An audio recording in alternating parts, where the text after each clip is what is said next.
Olá, sejam bem-vindos ao nosso especial das eleições 2020.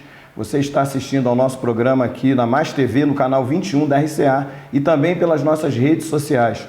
Você irá acompanhar conosco entrevista com os nossos 7 candidatos a prefeitos aqui na cidade de Teresópolis. E hoje nós temos muito prazer de receber aqui Alex Castelar, que é do partido, que é do DEM, a quem eu tenho o prazer de receber hoje aqui para essa entrevista. Seja bem-vindo, Alex. Prazer é meu, muito obrigado pela oportunidade. Eu acho que é um bom espaço para debate. Quero lhe agradecer e lhe parabenizar, porque eu acho que a cidade precisa realmente de debate. É uma iniciativa democrática, todos os candidatos vão obedecer às mesmas regras, tanto com relação às perguntas, quanto com relação ao tempo. Todos os partidos e seus candidatos foram notificados a respeito dessas regras que foram autorizadas pela Justiça.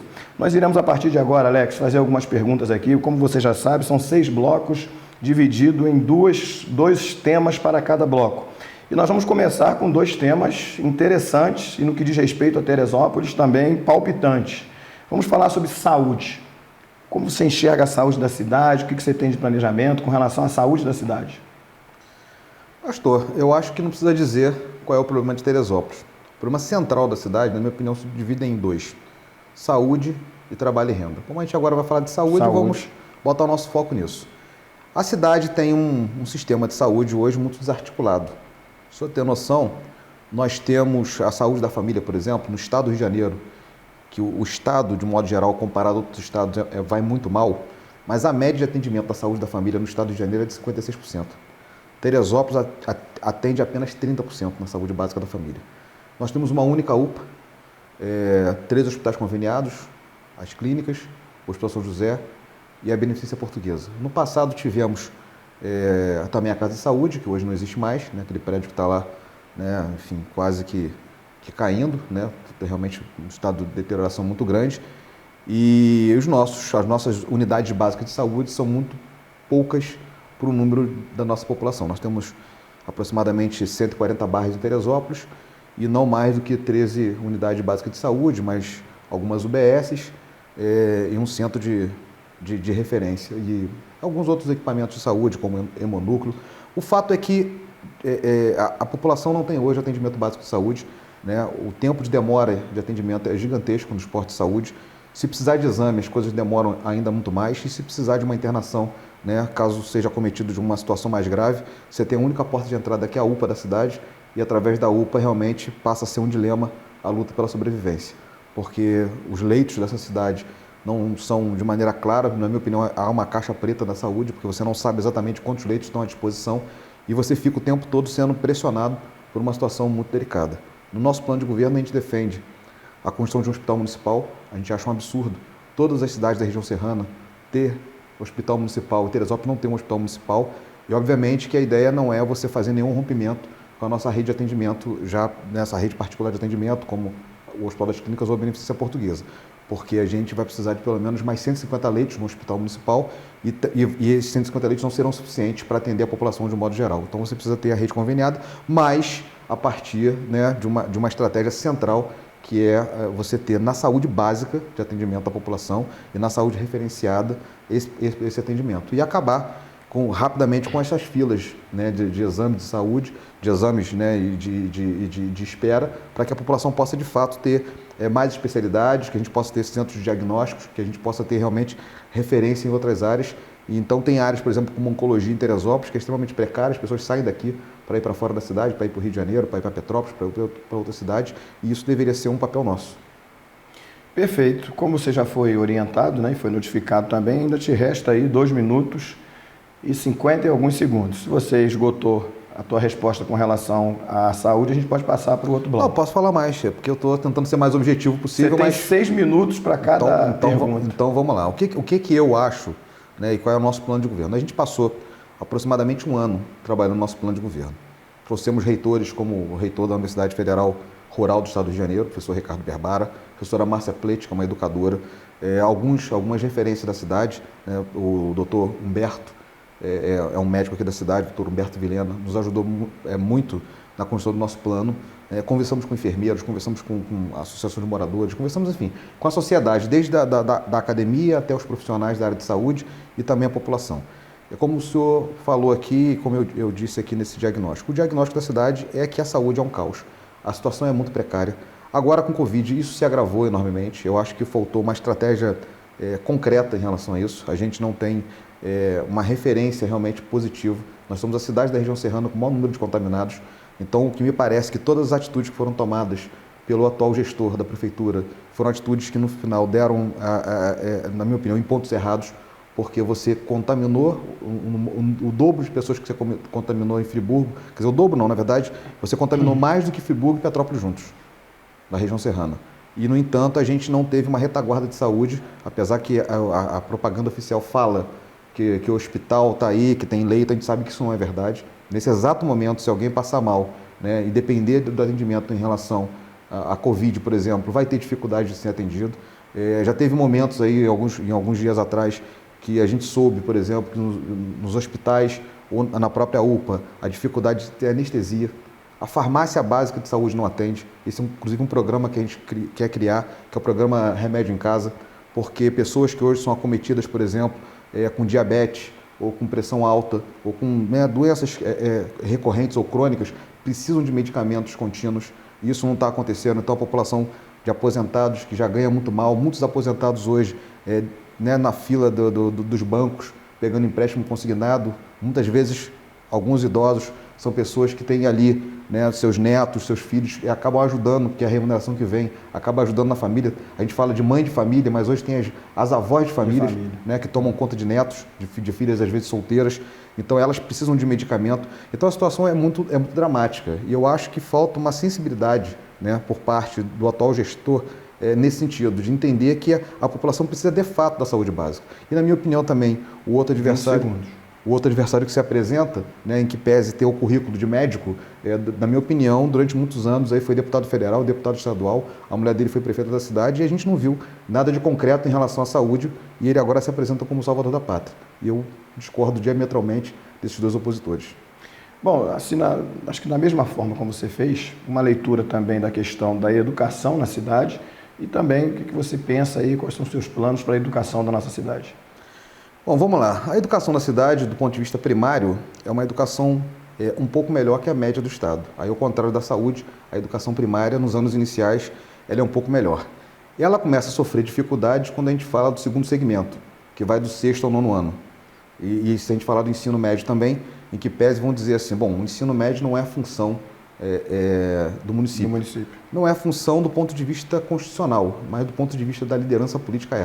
Porque nós estamos falando de jovens que moram nessa cidade e que têm graves problemas na área de educação no ensino médio, onde a tragédia de educação começa. Ela começa exatamente no 6º ano, do 6º ao 9º ano, e depois ela se agrava enormemente no ensino médio. Só para você ter noção dos números, 43% dos estudantes entre 16 e 17 anos, que já deveriam ter terminado o ensino fundamental, estão fora da escola. Né? Quer dizer, eles não concluem o ensino médio, o ensino fundamental no seu segundo segmento. Então, esse número é muito alto, porque você está falando de que cada 10 alunos, né, nessa faixa etária de idade, que deveriam estar concluindo o ensino médio, estão fora da idade escolar. Então, não significa, até corrigindo aqui, não é que significa que eles não concluem o ensino fundamental. Significa que eles estão concluindo o ensino fundamental fora da idade regular, que seria de 14 anos. Então, alunos entre 14 e 17 anos, 43% deles estão concluindo o ensino fundamental fora da sua idade escolar, que deveria ser de 14 anos. Então, essa é uma dificuldade muito grande. E quando você pensa no ensino médio, existe uma evasão gigantesca, né? Não vou dizer evasão, porque você deveria estar matriculado para haver evasão. Na verdade, existe um gap, né? Um hiato entre o ensino fundamental e o ensino médio, que faz com que cada 10 estudantes, apenas 5 cheguem ao ensino médio, e dos 5 que chegam ao ensino médio, apenas 4 se formam. E dos 4 que se formam, apenas 1 chega, 1,5, mas arredondando, vamos botar que seriam 2, teriam condições de chegar à universidade. Então, a cada 10 estudantes que nós temos no município, 2 chegam à universidade. E isso é um problema muito grave, porque se a gente fala de uma cidade que precisa de geração de emprego, a geração de emprego no mundo moderno, ela está muito ligada à área educacional, à formação profissional, né? A formação educacional para a profissão. Então, esse é um problema grave que o município tem. Fora outros números que a cidade tem também, que são muito, muito alarmantes. Creche, por exemplo. Nós deveríamos ter hoje 8 mil vagas de creche na cidade de Teresópolis. Nós temos 8 mil crianças de 0 a 3 anos que deveriam estar em creche, né? Nós temos aproximadamente 2.600 alunos matriculados, dos quais 1.600 estão matriculados no ensino público e 1.000 estão matriculados no ensino particular. Então, nós temos também um déficit de creche, de alunos que deveriam estar em creche, crianças em creche, de 5.000. Então, esse é um problema gravíssimo que a cidade tem também, além de que as creches também deveriam funcionar em outros horários.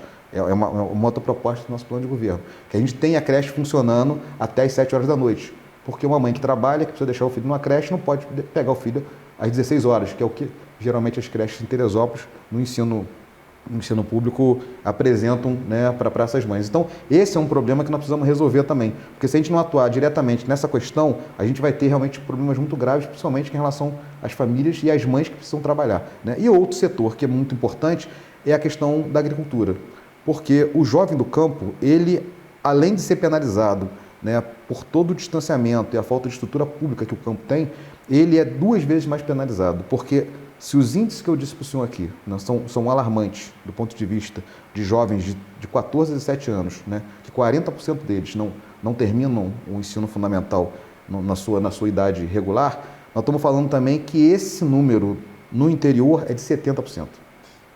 Esse número é gigantesco. Esse número é muito grande também para pobres, é muito grande para negros, mas é maior ainda para os garotos que moram no campo. E aí é fácil entender esse negócio.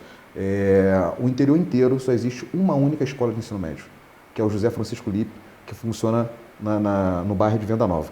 É uma escola, inclusive, referendada, é uma escola muito premiada, é uma escola que é referência, que eu acho que nós deveríamos ter outras escolas, né, como o José Francisco Lippe, mas é a única escola com território que se a gente juntar o 2º e o 3º distrito, essas 2 regiões de Teresópolis são maiores que o município de Niterói, para ter uma única escola de ensino médio que não funciona, inclusive, à noite.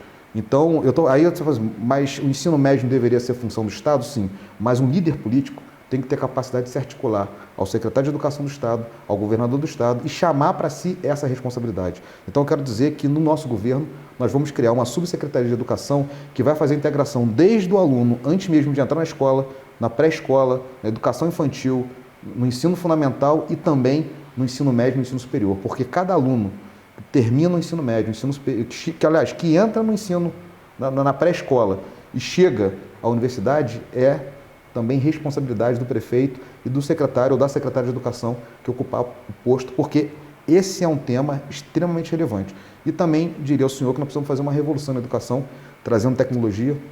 Eu sou desse campo, né? Fui secretário de Ciência e Tecnologia no município de Nova Iguaçu, né? Em 2018, inclusive, ganhamos lá o prêmio mais importante, né, nessa área no estado do Rio de Janeiro, com um projeto chamado Casa de Inovação, que é exatamente uma escola pública de habilidades digitais que coloca aula de programação para games, aplicativos, robótica, games, né, programação para games. Então, tudo isso a gente quer trazer também para a cidade de Teresópolis e, obviamente, referendar todas as salas de aulas. Não apenas botando laboratório de informática, mas fazendo uma revolução tecnológica do ponto de vista da metodologia de ensino.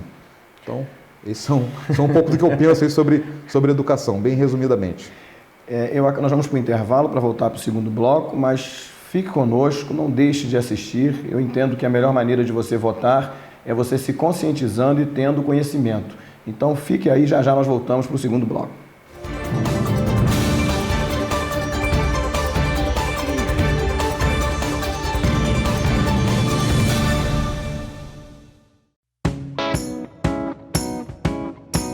A Piso Show apresenta o que há de melhor em pisos, acabamentos, metais e porcelanatos. Temos sempre os mais recentes lançamentos das fábricas. Contamos com amplo depósito para garantir que os produtos adquiridos cheguem até você com toda a qualidade. Nossas entregas são rápidas e seguras. Na hora de construir ou reformar, conte com a Piso Show. A Avenida Alberto Torres, 1034, em frente ao Hospital São José. Ligue e fale com os donos. 3642-6200.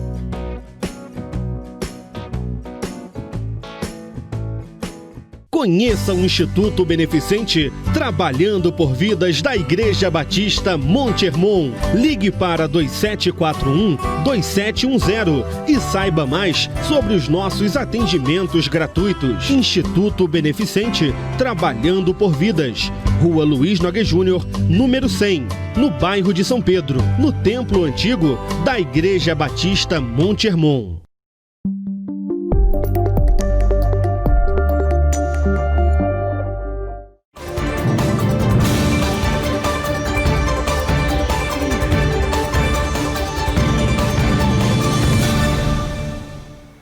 Nós estamos de volta com o nosso especial Eleições de 2020.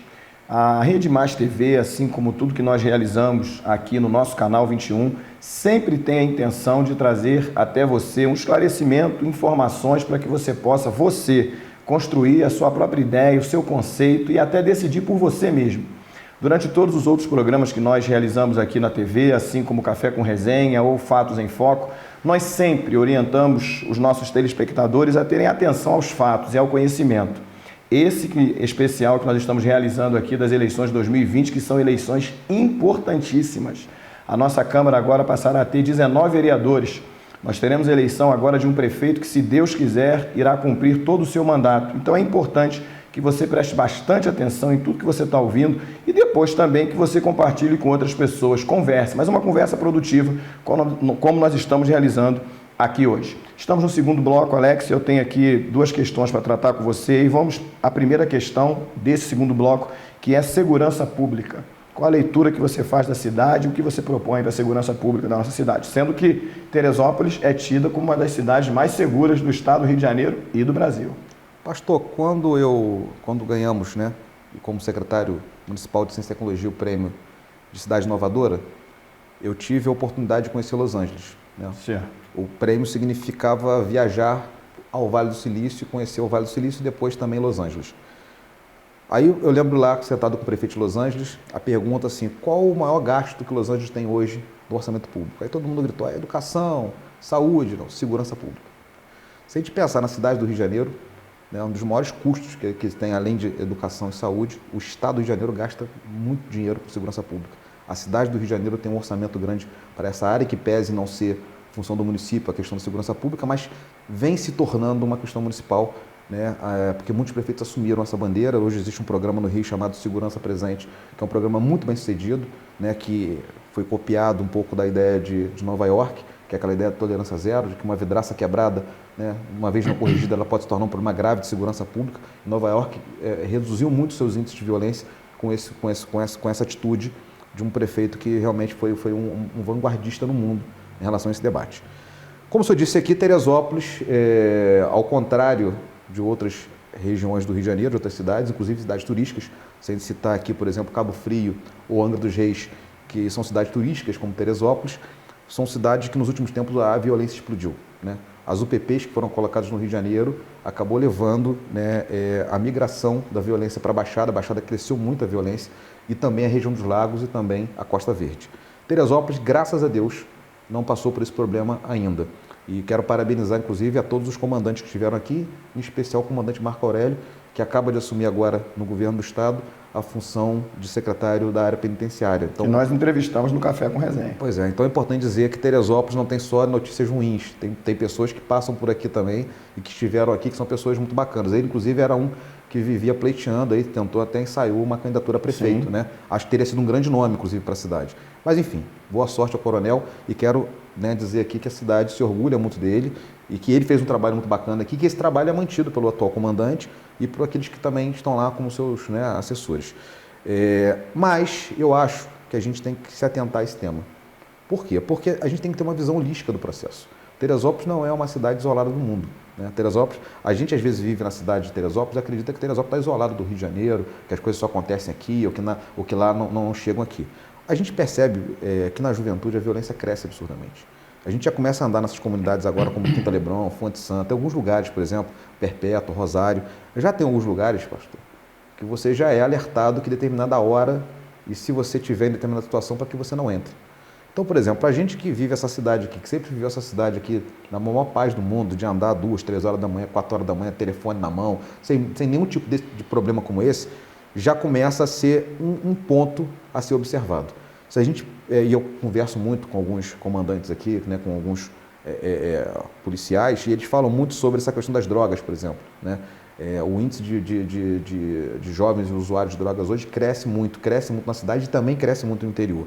E parece que o comércio das drogas, Teresópolis é uma cidade interessante, porque essa questão de você ter que buscar droga no Rio de Janeiro para vender em Teresópolis, a droga chega aqui por um valor mais alto do que no Rio de Janeiro, por exemplo. Então, para algumas facções, começa Teresópolis a ser um local que eles querem buscar abrigo. Claro que a polícia sempre combateu aqui de maneira muito forte tudo isso, mas é um risco iminente. Então, o que eu acho? Eu acho que se a gente não entrar imediatamente com escola técnica, com área de lazer, com casa de cultura, com estrutura de esporte nessas comunidades, dando oportunidade a esses mais jovens, a gente pode ter, talvez, daqui a 3, 4, 5 anos, que sentar para debater esse tema e realmente olhar para trás e dizer, nós erramos profundamente na questão das oportunidades.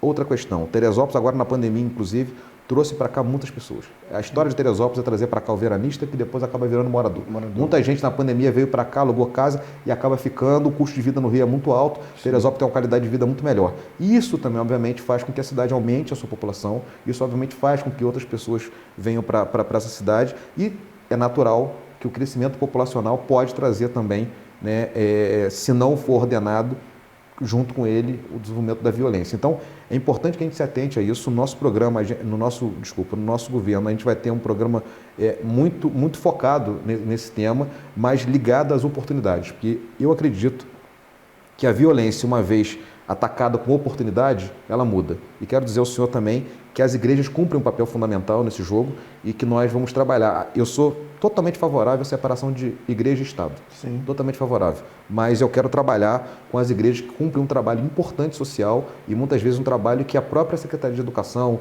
ou de Ação Social tem dificuldade de chegar na ponta, porque nós temos muitas comunidades. 25% da nossa população vive em Teresópolis em comunidade. E vivendo em comunidade, a gente tem que entender que a falta de infraestrutura, a falta de educação, a falta de saúde pública e a falta de oportunidades dos mais jovens, ela é muito grande. E a gente precisa realmente reverter, e na minha opinião, se reverte colocando mais casas de cultura, colocando praça pública, colocando academia para essa juventude, colocando escola técnica, para que a gente realmente possa ter oportunidade e que a violência realmente não seja um tema do futuro. Bom, nós temos um outro tema agora também que é crítico e que é uma área que foi muito discutida aqui na cidade, sobretudo pelos acontecimentos que são de conhecimento público, que é a mobilidade urbana. Qual a leitura que você faz da mobilidade na cidade? Quais são as propostas? Pastor, são algumas questões com relação à mobilidade urbana. A primeira delas é que a gente precisa fazer uma reeducação do nosso povo. Porque a gente já tem um índice de veículos por habitante de Teresópolis muito alto, um dos maiores índices do Brasil. E, obviamente, que uma cidade como Teresópolis, você começa, por exemplo, final de semana no alto, você já tem dificuldade de andar, porque o engarrafamento no alto é gigantesco. Dia de semana no centro da cidade, na várzea, principalmente na hora de... Agora não tem escola, mas mesmo assim a gente tem um nível de engarrafamento muito alto e com as escolas voltando a funcionar, esse engarrafamento cresce muito. E esse é um problema grave, porque a mobilidade urbana, ela toma o tempo do cidadão, né? Ela assim, do impacto do ponto de vista do dia a dia da cidade, é um tema muito grave e eu não tenho visto nenhum programa, né, que ataque esse problema. Então a primeira coisa é o seguinte, Teresópolis é uma cidade que a gente percebe que as pessoas gostam de caminhar, né? É natural a gente encontrar as pessoas no subúrbio, no centro da cidade, caminhando, andando de bicicleta, a gente precisa incentivar mais isso. A gente precisa construir ciclovias em Teresópolis, a gente precisa ter terminais de bicicletas para que a gente incentive o cidadão e a gente precisa ter um transporte público que possa atender a população de maneira melhor, a ponto da população deixar o carro em casa e ter né, muito trabalho do ponto de vista educacional mesmo da população, para que a gente use menos, né, cada vez menos individualmente carro e que a gente use mais transporte público, mais bicicleta, mais patinete, que é uma febre hoje em várias cidades do Brasil. Uma empresa só. Com esse serviço aqui, também não é prejudicial à cidade? Esse é um outro debate que se chama o monopólio do transporte público. Eu acho que a gente tem que discutir isso. Esse é um problema da cidade de uma vida inteira, né? Você tem uma cidade do tamanho de Teresópolis com uma única empresa administrando o transporte público. Esse é um setor que no Brasil também vai muito mal, né? Porque o que diz a Constituição?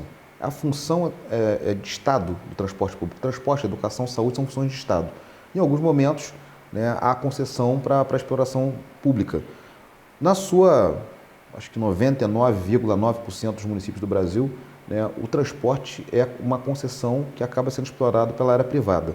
E alguns setores, né, de transporte, como é o caso de Teresópolis, estabeleceram monopólios, na minha opinião, extremamente prejudiciais ao transporte público, porque a gente tem, por exemplo, Teresópolis, uma passagem, né, a valor mais caro, às vezes, ou igual ou mais caro que o Rio de Janeiro, muitas vezes igual, muitas vezes mais caro que o Rio de Janeiro, por um período, um trecho muito menor que o Rio de Janeiro. Então você vai do Alta Várzea, por exemplo, pagando o mesmo preço que você pagaria andando de Santa Cruz, no Rio de Janeiro, que é a ponta do Rio de Janeiro, até o Leblon ou Ipanema, por exemplo.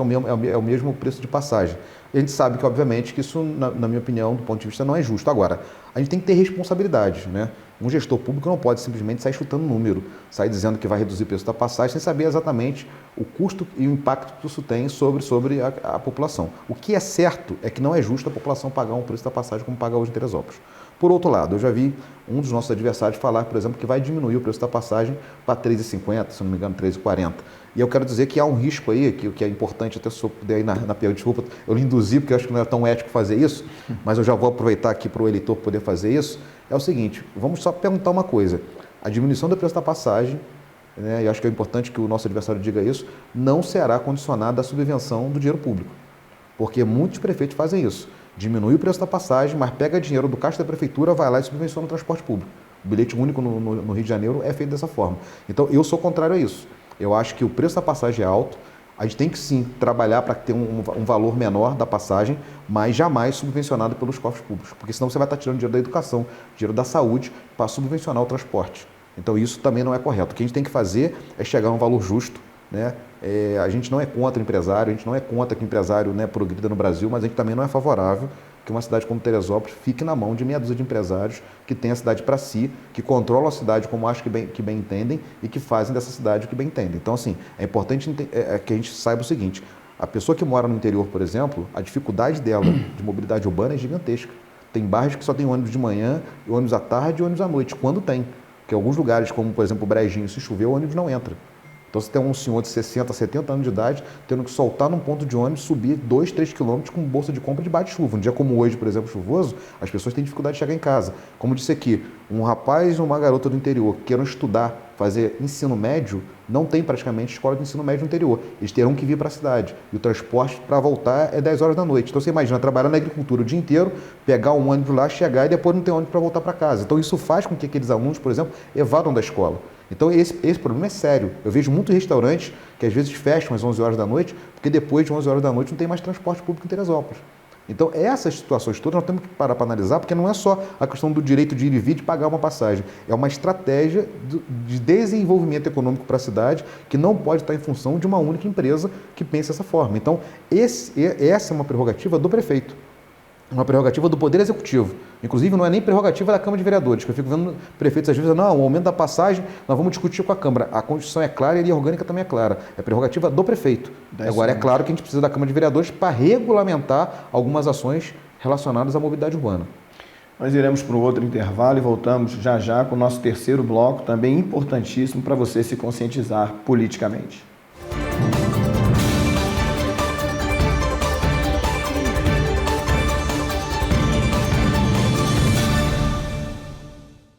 Olá, eu sou Edson Rodrigues, eu estou aqui para falar com você sobre a novidade da Barra, é a Reabilitar Físio. Sou proprietário dessa clínica, já está na cidade tem mais ou menos 9 anos e nós trouxemos aqui o mesmo projeto que nós temos no bairro de São Pedro, trouxemos agora aqui para a Barra do Imbuí para poder estar atendendo você e a sua família. Teremos aqui fonoaudiologia, psicologia, nutrição, fisioterapia, RPG e pilates. E eu quero também lembrar a você que nós temos algo aqui que vai chamar muito a tua atenção e facilitar também o teu acesso para o teu tratamento. Estamos em uma das ruas principais da Barra do Imbuí, que pega um movimento muito grande, tanto de escola como de igreja, e nós temos um amplo estacionamento no qual você pode vir, estacionar o seu carro ou a sua moto e assim realizar o teu tratamento sem nenhum custo para poder estar deixando o teu veículo sob os nossos cuidados aqui no pátio, no estacionamento. O acesso para a clínica, ele tem um acesso adequado também para pessoas que de repente têm dificuldade para se locomover, para cadeirante. Então eu convido você para poder estar juntamente conosco aqui na Reabilitar Físio na Barra, realizando o seu tratamento. Eu espero você aqui na Reabilitar Físio da Barra, de 8 horas da manhã até as 6 horas da tarde. Estamos aqui para que você possa conhecer o nosso espaço e receber você com todo o carinho e atenção que você merece. Nós estamos localizados na rua Manuel Dias, número 121, é a rua onde ficam as escolas Sena e Bethesda, antes um pouquinho do campo de futebol do Barra Limpa. Eu aguardo você para que você possa nos conhecer e assim, quem sabe, nós teremos aí a oportunidade de estar cuidando de você e da sua saúde com maior carinho e maior atenção. Muito obrigado, eu te espero.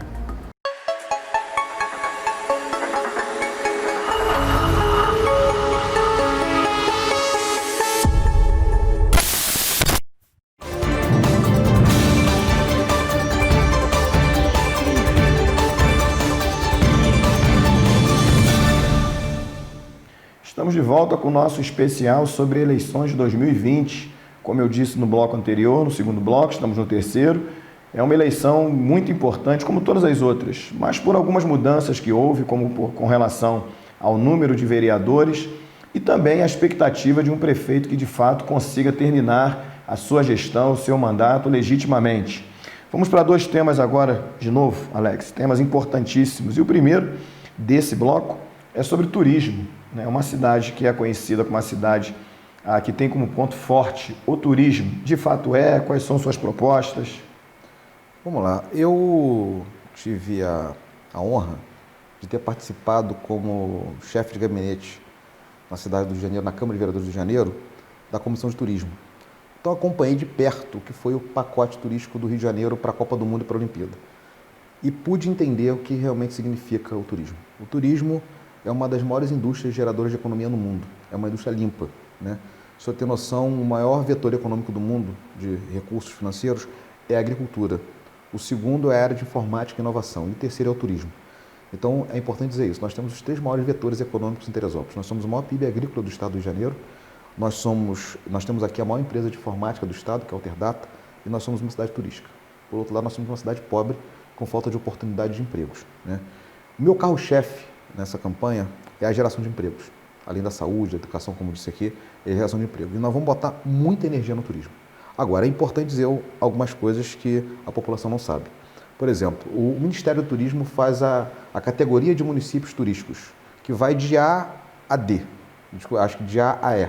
Aí vai categorizando lá, municípios categoria A, aí tem número de hospedagem, número de turistas, número de hotéis 5 estrelas, categoria B, categoria C, categoria D. Então, de 92 municípios, 85 estão categorizados no estado do Rio de Janeiro, que vão desde o A ao B, né? Na categoria A está o município de Búzios, Angra dos Reis, Petrópolis, a cidade do Rio de Janeiro, a cidade de Niterói e algumas outras cidades estão lá.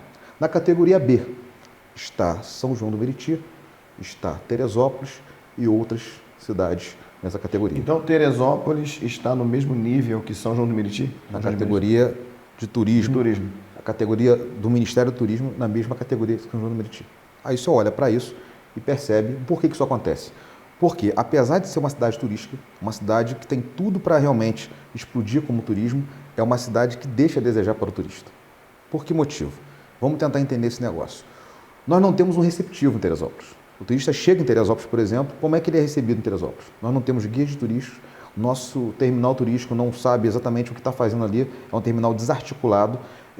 A Granja Comari, que vende a nossa imagem para o mundo todo, é hoje um lugar fechado, que nem o teresopolitano, nem o turista pode entrar. Então, por exemplo, eu estou propondo a criação ali de um museu do turismo, é uma parceria público-privada, não é dinheiro público nisso, é uma parceria público-privada. O próprio Clube do Comari tem interesse, tem terreno ali de frente, né? Porque o Clube do Comari faz divisa com a Granja Comari, com a CBF ali, e tem interesse nisso. Então, por exemplo, imagina a instalação de um museu do futebol. Se você tem noção do que isso significa, Teresópolis coloca por ano 200 mil turistas.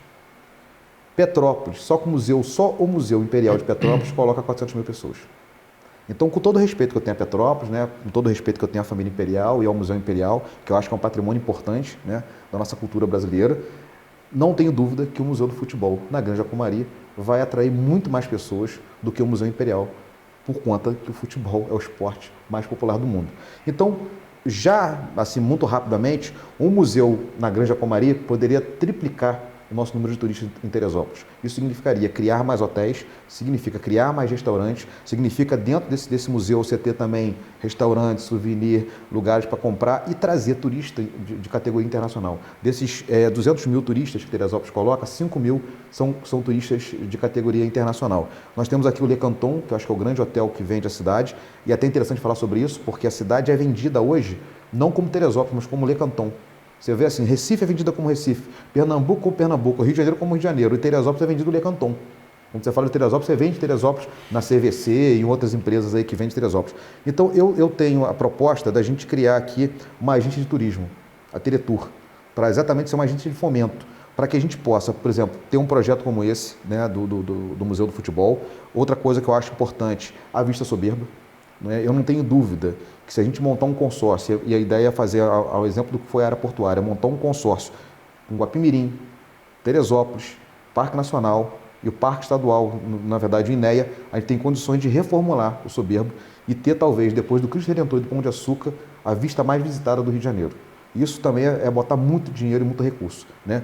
E além disso, eu penso também aqui em usar o esporte como junto com o turismo e com a cultura como dois vetores centrais. Então, por exemplo, nós somos difusores para o mundo do jiu-jitsu. Nós temos grandes campeões mundiais aqui, temos muitos teresopolitanos hoje dando aula no Dubai, e a história do jiu-jitsu começa em Teresópolis por conta da família Gracie. Da história da família Gracie, que difunde o jiu-jitsu para o mundo, e o MMA hoje está no mundo todo, depois do futebol, o esporte que mais cresce, né? Então, a gente tem condições concretas de montar aqui um parque temático nessa área, trazer para cá eventos do MMA, um único evento do MMA deixa mais de 200 milhões de dólares na cidade onde passa, com programação de televisão e etc. Então, as nossas propostas para o turismo são muito grandes. E através disso, ajudar a reformulação, na ressignificação da Praça do Alto, que a gente precisa ter aquela praça ressignificada para aqueles que trabalham lá e para receber os turistas. Então, a partir disso, eu tenho certeza que o turismo é a mola central no nosso desenvolvimento econômico e vende a cidade muito bem. A gente precisa articular isso e também pegar os nossos parques, o Parque Estadual, o Parque Municipal, né, e o Parque Nacional, rearticulá-los, montar um circuito onde o turista possa sair organizadamente, porque em qualquer cidade turística do Brasil ou do mundo, as pessoas não vão visitar as cidades para descobrir o que a cidade tem, elas já chegam lá sabendo, já comprando entrada, já sabendo onde vão jantar, onde vão almoçar, onde vão ficar hospedados, e obviamente nosso turismo agrícola e o nosso ecoturismo. Capital Nacional do Montanhismo, a gente tem que ter aqui um calendário de eventos. Perfeito. Nós vamos para um outro tema também, na realidade um tema em dois, não é? E que é uma outra ponta de Teresópolis, que é cultura e esporte. Como você enxerga aí na cidade cultura e esporte? Quais são as propostas? É interessante que vai ao encontro do que eu falei aqui agora. O que acontece? Teresópolis também, eu fiz teatro, né? Fui da Casa de Cultura. Então, assim, cultura para mim é uma coisa muito importante. Eu digo que eu tinha 15 anos de idade, quando a minha família, eu morei em Teresópolis dos 8 meses aos 10 anos. Depois meu pai foi ser zelador em Niterói e Caraí, e eu fiquei lá em Niterói dos 10 aos 14 anos e voltei para Teresópolis entre 14 e 15 anos. Cheguei em Teresópolis, eu morava na Beira-Linha, e quando eu saí da Beira-Linha, a Beira-Linha era um lugar com muitas dificuldades, continua sendo até hoje, mas tinha melhorado muito, porque a Beira-Linha tinha sido asfaltada, o Colégio de Fátima, que era um colégio, né, muito, muito precário, tinha sido reformado, e a Casa de Cultura, ali era um terreno baldio que eu passava quando criança para estudar no Colégio Cruz da Cunha. Então, quando eu voltei, que eu me deparei com a Casa de Cultura, primeiro eu fiquei encantado com aquilo que eu vi, depois eu fui lá saber o que tinha na Casa de Cultura e acabei fazendo teatro. Aquilo mudou a minha vida, porque eu com 16 anos de idade já tinha lido assim, obras como Shakespeare, Dostoiévski, Machado de Assis. Então, um garoto de uma família pobre, de uma escola pública, tendo acesso à cultura de altíssimo nível, de altíssimo padrão. Interpretei muitas peças de teatro aqui, Sonhos de uma Noite de Verão, enfim, foi um período da minha vida muito importante que eu levo até hoje. Então, eu sou um entusiasta da cultura, né? Mas eu acho que a cidade também precisa se organizar em torno disso. Uma única casa de cultura não dá. É um projeto bem sucedido, é importante falar isso, porque às vezes a gente vai para a política e só serve falar mal dos outros, né? Não, ninguém presta, ninguém não. Já houve prefeitos que fizeram coisas interessantes. Então, a Casa de Cultura é um projeto que deu certo. Eu quero pegar a Casa de Cultura, por exemplo, e expandir para outras regiões da cidade, para outros bairros populares da cidade. Ao mesmo tempo, a gente precisa construir aqui alguns aparelhos de cultura que possam receber esse turista de alto padrão. Então, por exemplo, a gente precisa ter um teatro municipal de verdade. Não é trivial se dizer que o auditório que funciona dentro da prefeitura é um teatro municipal. E uma cidade até pelo clima, por tudo que ela oferece, eu acho que Exatamente. Seria muito bom. Eu digo um teatro municipal profissional, com corpo de balé, né, com orquestra sinfônica, para que o turista possa chegar no final de semana aqui e, ao mesmo tempo, oportunidade para a juventude de Teresópolis. Porque eu estou falando de corpo de balé, quem vão ser os bailarinos? Vão ser esses alunos formados nessas casas de cultura e aqueles que tiverem mais talento chegarão ao ponto de se tornarem profissionais num corpo de balé municipal para a gente poder, inclusive, levar o nosso corpo de balé para viajar o Brasil e o mundo, como acontece com Petrópolis, por exemplo, com os Canarinhos de Petrópolis, que ficaram conhecidos mundialmente, levando música, né, coral dos Canarinhos de Petrópolis para o Brasil inteiro. Então, essa é uma atividade. E, ao mesmo tempo, montar um centro, eu penso o seguinte, um teatro municipal, uma escola de belas artes, que a gente tem muitos artistas nessa área em Teresópolis também, e, ao mesmo tempo, ter um centro de visitação. A gente também precisa de um museu da nossa memória. Nossa memória de Teresópolis é muito rica, então a gente precisa de um museu. Isso, eu diria, na nossa área central, entre Várzea e Alto. E, ao mesmo tempo, difundir primeiro, segundo distrito e mais os bairros de Teresópolis, as suas centralidades. Eu divido Teresópolis em algumas centralidades onde a gente quer instalar equipamentos culturais, esportivos e de saúde, e elas são as seguintes: bairro da Várzea e bairro do Alto, são 2 centralidades. Né? O bairro de São Pedro, que é uma centralidade importante. Como é que um bairro daquele com mais de 30 mil habitantes, por exemplo, não tem um equipamento cultural instalado? É o maior bairro populacional, né? Um equipamento esportivo. Eu pretendo colocar lá uma Vila Olímpica e pretendo colocar lá também um equipamento como uma Casa de Cultura. Depois, se a gente andar para Rio Bahia, aquela região toda que tem ali de Quinta Lebrão, Fonte Santa, Vale da Revolta, se a gente pegar ali o Meudon, naquela região ali, é uma outra centralidade. A gente andando para a Barra, se divide a Barra de 2 lados. Um lado, Granja Florestal, Posse, o outro lado, Pimenteiras. São 2 centralidades. E no segundo distrito, a gente tem Pessegueiros como uma centralidade e mais à frente Água Quente. No terceiro distrito, Venda Nova, ali naquela região de Venda Nova, Vargem Grande, e um pouco mais à frente Bom Sucesso, que já é quase uma cidade tão grande e desenvolvida que Bom Sucesso é. Então essa seria a centralidade onde nós teremos equipamentos culturais e esportivos, né? Eu pretendo já, até o nosso terceiro ano, instalar pelo menos 4 vilas olímpicas, ao exemplo do que o prefeito César Maia fez no Rio de Janeiro, que eu acho que é um projeto muito bem sucedido de vilas olímpicas, interligando, obviamente, a nossa rede de educação. Então, você teria uma educação primária, que teria uma revolução do ponto de vista estrutural de cultura, de esporte e, ao mesmo tempo, isso tudo interligado. E os nossos grandes equipamentos, como o Pedrão, por exemplo, que vai ser um centro de referência para aqueles garotos que possam estiverem mais na ponta. E, por outro lado, também, é uma coisa que eu quero trazer para Teresópolis, a discussão do para-atleta. Eu acho que Teresópolis precisa entrar nesse debate. Nós temos, só para você ter noção aqui, talvez vai ser um tema que a gente não vai abordar hoje, né? Mas nós temos 20% da nossa população que são de pessoas com deficiência, né? E desses 20%, 20% das pessoas com deficiência sequer vão à escola. Você tem 20% de alunos em idade escolar que não estão na escola, alunos com deficiência que não estão na escola. Então, eu acredito que a gente desenvolver atividades para atletas é um exemplo muito interessante, muito forte. Eu fico imaginando, se a gente tiver o título daqui a 4 anos de Teresópolis, uma cidade modelo para o para-atletismo, por exemplo, a gente tiver aqui atletas de Teresópolis que possam chegar para a Olimpíada, isso para a gente é um exemplo. E, ao mesmo tempo, isso vai ajudar também mobilidade urbana e acessibilidade, porque a gente vai ter que trabalhar mobilidade e acessibilidade para que essas pessoas que, de certa forma, ficam à margem um pouco, né, das cidades, que elas possam ser incluídas. E uma cidade com diversidade, ela é uma cidade muito mais vendida, é uma cidade que vai atrair para cá indústrias, que vai atrair para cá empresas, inclusive na área de inovação, que é o setor que mais gera emprego. Para o senhor ter noção do que eu estou falando aqui, né? Estou fugindo um pouco aqui do tema, mas... É o tema do quarto bloco. Estou tentando entrar nessa ideia de... É porque as coisas estão muito interligadas, né? Você hoje não tem mais a ideia de que se fala especificamente de um único tema. Você tem que saber interligar e passar. Mas é isso. E, obviamente, pastor, escola técnica. A gente precisa botar essa molecada em escola técnica. A gente precisa pegar essa garotada toda, a juventude toda, os jovens de 16 a 24 anos, é um programa que eu tenho chamado Primeiro Emprego, para que a gente possa dar oportunidade a quem nunca trabalhou, qualificá-los para o turismo. Então, turismo, esporte e cultura são áreas que vão ser centrais. No próximo bloco nós vamos tratar exatamente também de geração de empregos. Um break e nós voltamos já já.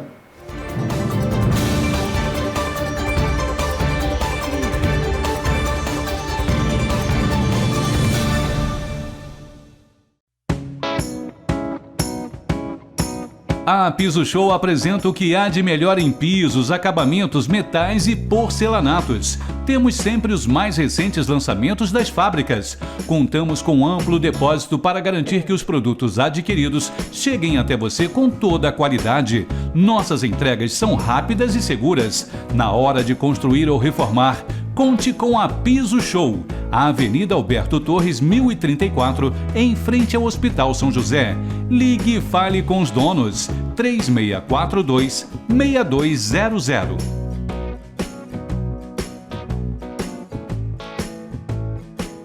Conheça o Instituto Beneficente Trabalhando por Vidas da Igreja Batista Monte Hermon. Ligue para 2741-2710 e saiba mais sobre os nossos atendimentos gratuitos. Instituto Beneficente Trabalhando por Vidas. Rua Luís Nogueira Júnior, número 100, no bairro de São Pedro, no Templo Antigo da Igreja Batista Monte Hermon.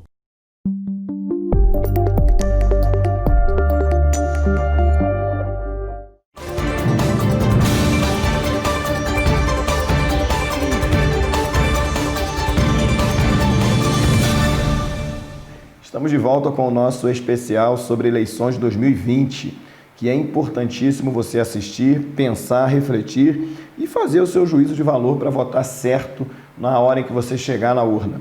Bom, nós temos agora, Alex, mais 2 temas importantíssimos também para a nossa cidade, aí que você veio falando um pouquinho antes a respeito desses temas, inclusive até eu quero pontuar, porque esse tema do 4º bloco, esse primeiro tema, que é geração de emprego.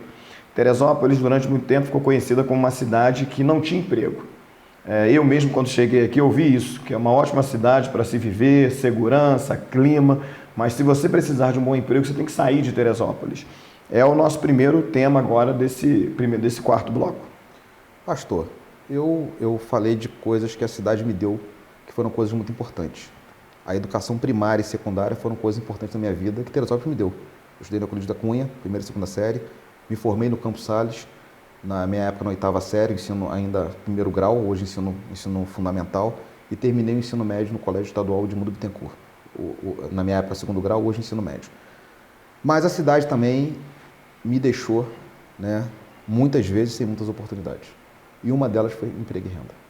Eu até tenho pessoas que perguntam se eu sou de Teresópolis, porque a minha geração quase toda teve que sair da cidade. Em dado momento, para poder estudar. No seu caso, é a chamada pergunta que não quer calar. Para poder estudar e trabalhar. Porque as oportunidades de Teresópolis são muito difíceis. E aí eu volto, depois de um tempo, para a cidade e acreditei que eu fosse encontrar uma cidade diferente. Uma cidade de mais oportunidades. E eu posso dizer ao senhor que as condições hoje são mais difíceis que na minha época. Porque na minha época, a minha geração foi uma geração que, de certa forma, tinha no vetor educação uma porta de saída. E como eu disse para o senhor, eu estou falando de que cada 10 alunos, né, quase 5 não estão terminando o ensino fundamental na idade correta, isso já está dizendo que a gente tem um problema gravíssimo na cidade. E que muitos alunos não estão chegando ao ensino médio e dos que chegam ao ensino médio, né, uma parte significativa não se forma e quase nenhum chega à universidade. Então, trabalho e oportunidade na cidade é muito grave. Nós temos, só para você ter noção, nesse período de pandemia, 1.600 postos de trabalho perdidos. A 19ª cidade que mais desempregou entre as 92 cidades do estado do Rio de Janeiro. Nós temos, além disso, nos últimos 20 anos, o fechamento de muitas grandes empresas. A Sudantex, a Spabra, a Mil Suíça, que juntas tinham aproximadamente, com outras empresas, né, que fecharam, mas essas grandes, junto com outras que foram fechando, quase 10.000 postos de trabalho perdidos em 20 anos. Numa cidade que, naquele momento, se a gente pegar o ano de 2000, quando as cidades começaram a ser fechadas, a cidade tinha em torno de 120, 130 mil habitantes. A cidade hoje tem 185 mil habitantes aproximadamente, pelos dados do IBGE. Então, estou falando para o senhor que, naquele momento, praticamente 10% da população economicamente ativa foi desempregada. Nós devíamos ter hoje em torno de 40 mil pessoas empregadas em Teresópolis. Né? Desculpa, um pouco mais do que isso, 70 mil pessoas empregadas em Teresópolis. E nós temos 40 mil pessoas empregadas. Significa que 30 mil ou mais pessoas, nesse exato momento, não têm nenhuma oportunidade de emprego. E aí é importante atacar isso de frente. Porque se a gente não fizer isso, nós vamos fazer o discurso da saúde, nós vamos fazer o discurso da educação, mas vai faltar dinheiro. Porque uma cidade sem emprego e renda é uma cidade sem arrecadação, é uma cidade que se empobrece e que as pessoas dependem fundamentalmente do poder público. Então, as pessoas que têm renda, obviamente, elas podem ter plano de saúde, elas podem melhorar um pouco, ter condições de uma moradia melhor. Agora, aquelas que não têm, elas vão depender fundamentalmente da coisa pública. E aí eu queria dizer uma coisa para o senhor nesse sentido. A gente vai atacar frontalmente, eu estou propondo que a gente crie aí 10 mil vagas de emprego nos próximos 4 anos e através de 3 setores fundamentais. O turismo, eu falei sobre ele, a agricultura, nós vamos tocar nesse assunto daqui a pouco, e a inovação. A Alterdata, uma empresa que gera mais de 100 milhões de reais em faturamento, e ela é praticamente 1/3 do que a agricultura fatura no nosso interior, sendo o maior PIB agrícola do Estado. Então, o interior fatura aproximadamente 250 milhões de reais. A Alterdata sozinha fatura mais de 100 milhões e dá emprego para mais de 1.000 pessoas. Então, está aí a nossa saída, a inovação. Nós vamos investir pesado nesse setor e também o outro setor que nós vamos investir pesado é a construção civil, o turismo e fundamentalmente também uma outra coisa que eu estou defendendo muito é que nós tenhamos aqui um parque tecnológico voltado à área de saúde. Porque não tem nenhuma cidade hoje no Brasil que tenha uma zona franca para a produção de equipamentos médicos e de fármacos. Então, essa é uma ideia que eu escutei do deputado Luizinho, que é o presidente da nossa Comissão de Saúde na Câmara dos Deputados Federais, e eu quero trazer essa ideia e articular. E ao invés de alguns que ficam brigando contra o presidente, contra o governador, contra isso, contra aquilo, eu não quero brigar com ninguém, pelo contrário, eu quero ser o prefeito que vai ter as melhores relações do mundo com o presidente da República e aproveitar que o nosso presidente é do Rio de Janeiro, que o presidente da Câmara também é do Rio de Janeiro, sentar com a nossa bancada federal e propor para eles a criação de uma lei que possa criar em Teresópolis uma zona franca e aproveitar a nossa tradição aqui em medicina, em enfermagem, para que a gente possa gerar emprego. E a região que eu pretendo fazer isso é a região que começa do Meudon e termina lá naquela região de Água Quente, que já tem indústrias instaladas nessa região do segundo distrito, que começa no Meudon e vai para o segundo distrito. Então essa é uma região que eu quero transformar numa região industrial. Então, essa realidade que Teresópolis sempre foi conhecida como uma cidade de dificuldade de emprego, ela permanece hoje? Na minha opinião, ela se agravou. E se agravou profundamente. E se a gente não entender o que significa o mundo que nós estamos vivendo, a gente vai passar por muitas dificuldades. Porque alguns falam, por exemplo, trazer indústria. Né? É claro que a gente é favorável à indústria. Eu acabei de falar aqui que eu quero setor industrial. Mas o setor industrial é um setor robotizado. Então, não precisamos só criar indústria, nós precisamos criar gente que trabalha nessas indústrias. Então, nós precisamos de gente para fazer robótica, gente para poder software, gente para produzir hardware, porque é isso que dá dinheiro hoje no mundo. Olha o que é a Alterdata. Quantos funcionários tem a Alterdata em Teresópolis e onde que é o grande mercado da Alterdata, se não é Rio e São Paulo? E quantos funcionários ela tem no Rio, quantos tem em São Paulo e quantos tem em Teresópolis? Porque aqui, você com a inovação, você segura a inteligência na sua cidade. E a cidade está montada para a inovação. Então, a gente, por exemplo, pretende criar aqui um parque tecnológico para atrair, fazer um conjunto de universidades aqui na cidade, não só as que nós temos, mas trazer a universidade pública, como a UERJ, a UFRJ, a Universidade Federal Rural, que já temos o compromisso do reitor da Universidade Federal Rural, dizendo que quer seguir a parceria que nós estabelecemos lá atrás na Casa da Inovação, quando eu fui secretário de Nova Iguaçu, e trazer projetos como esse para Teresópolis, porque se a gente colocar essa garotada em inovação, um garoto hoje que aprende programação na escola técnica, não precisa nem estar na universidade, tem um salário médio de R$3.000. Um garoto que está fazendo curso de Direito, quando se forma, depois de 5 anos, para ter 3 mil de salário, tem muita dificuldade. Então, vamos para outro ponto, que é exatamente, você tocou aí algumas vezes, porque em Teresópolis, até porque a cidade é conhecida como uma grande produtora agrícola, não é isso? Até distribuindo alimento aí para vários outros municípios, até estado. E a agricultura? Pastor, nós somos o maior PIB agrícola do estado de Janeiro. Teresópolis tem aproximadamente 8 mil famílias trabalhando no interior e produzindo riqueza. Se a gente, uma reflexão rápida, né? Olha para o interior, por exemplo, e perceba que o interior não tem favelas. São raras, né? Um local ou outro ali em Vargem Grande tem um foco, mas assim, nada comparado ao bolsão de pobreza de comunidades que nós temos na nossa região aqui mais central, como Barra de São Pedro, o Alto, né, a região ali da Fonte Santa, como eu disse aqui, da Rio Bahia, e também lá na Barra, naquela região de Grande Florestal ali, né, Posse, Salaco. Olha para o interior. O que significa isso? É que Teresópolis tem um fenômeno importante chamado reforma agrária. A esquerda, né, ela se vangloria muito da história de que vão fazer reforma agrária e tem uma visão muito utópica sobre a reforma agrária. Né? E a esquerda, às vezes, carece, na minha opinião, um pouco de conteúdo, de estudar um pouco do que acontece no Brasil. Teresópolis é uma cidade que tem reforma agrária, porque é uma cidade que tem agricultor, pequeno e médio agricultor, não são grandes latifúndios, né, que produzem a sua agricultura e escoam essa agricultura para a capital. Que é uma grande, né? Que é interessante isso. Então, a gente olha para isso, os Estados Unidos, que é um país capitalista, o grande vetor econômico que levou os Estados Unidos a se tornar a potência mundial foi quando os Estados Unidos fez reforma agrária. Então, é até importante dizer que o pessoal pensa que reforma agrária é coisa de comunista. E não, reforma agrária é coisa de capitalista, né? É coisa de país desenvolvido. Porque quando você distribui terra e faz as pessoas produzirem, você, obviamente, tem riqueza. Só que Teresópolis não foi feito do ponto de vista governamental. Isso não aconteceu do ponto de vista governamental. A Baixada era o grande cinturão verde. Quando Getúlio Vargas cria a industrialização, né, e usa a Baixada como cidade dormitório, porque aí cria o trem para poder escoar, né, Caxias, Nova Iguaçu, Belfort Roxo, todo mundo de trem para poder trabalhar na capital e construir a capital, com isso né, Teresópolis e região serrana se torna o grande cinturão verde do Rio de Janeiro, que a gente vai produzir. E isso faz com que a gente chegue ao posto que nós temos hoje. Só que tem algumas questões que nós precisamos trabalhar. Nós temos 800 quilômetros de estradas vicinais não asfaltadas no interior. Então a situação é muito dramática. O presidente do SEASA, Teresópolis, desconhece. Eu queria até perguntar se existe alguém em Teresópolis, algum agricultor, algum político de Teresópolis que possa me apontar qual o nome do presidente do SEASA. Mas não é para ir no Google pesquisar, não. É que consiga, de bate-pronto, responder essa pergunta. A Secretaria de Estado de Agricultura funciona na cidade de Niterói. Conheço bem o atual secretário, Marcelo Queiroz, foi meu amigo. Marcelo Queiroz, quer dizer, é meu amigo e foi meu amigo de movimento estudantil. Eu fui presidente do DCE da Universidade de Tasso de Sá, na época que cursei Direito na universidade, e o Marcelo Queiroz era presidente do DCE da PUC. Hoje o Marcelo Queiroz se tornou deputado, vereador no Rio, deputado e agora secretário estadual de Agricultura. Eu disse isso a ele. Falei, Marcelo, se eu for prefeito de Teresópolis, Deus me ajudar a chegar lá e o povo assim quiser, você pode ter certeza que a primeira coisa que eu vou fazer é procurar o governador para dizer que você tem que trabalhar em Teresópolis. Porque Niterói não produz nada de agricultura. Niterói não produz uma batata, não produz um alface, não produz uma couve. Então, por que a Secretaria de Agricultura do Estado de Janeiro não funciona na cidade que é a maior produtora de agricultura? Você imagina Teresópolis ter a sede da cidade produtora de petróleo, por exemplo? Você produz petróleo em Campos e Macaé. E Teresópolis, que vai ser a sede, a Secretaria de Estado de Petróleo vai funcionar aqui, ou a Secretaria de Indústria Naval. Tem a ver, Niterói tem Secretaria de Indústria Naval, porque ela produz navio, lá tem mar. Se tivesse em Teresópolis, seria uma coisa esdrúxula.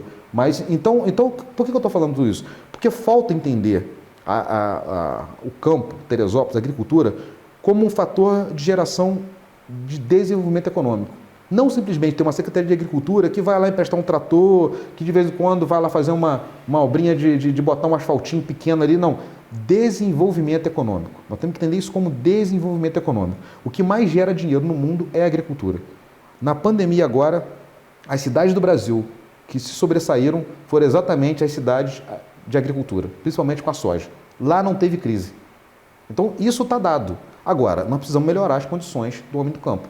Não é possível que as pessoas levantem 3 horas da manhã, 4 horas da manhã, que não tinha dia de domingo, porque trabalham muito. A verdade é essa, existe uma distribuição de riqueza no interior, existe, mas elas trabalham enormemente e existem muitas coisas que contribuem para que esse sonho vai sendo deixado de lado. As novas gerações já não querem mais trabalhar na agricultura. Então, por exemplo, Teresópolis precisa de uma faculdade de agronomia.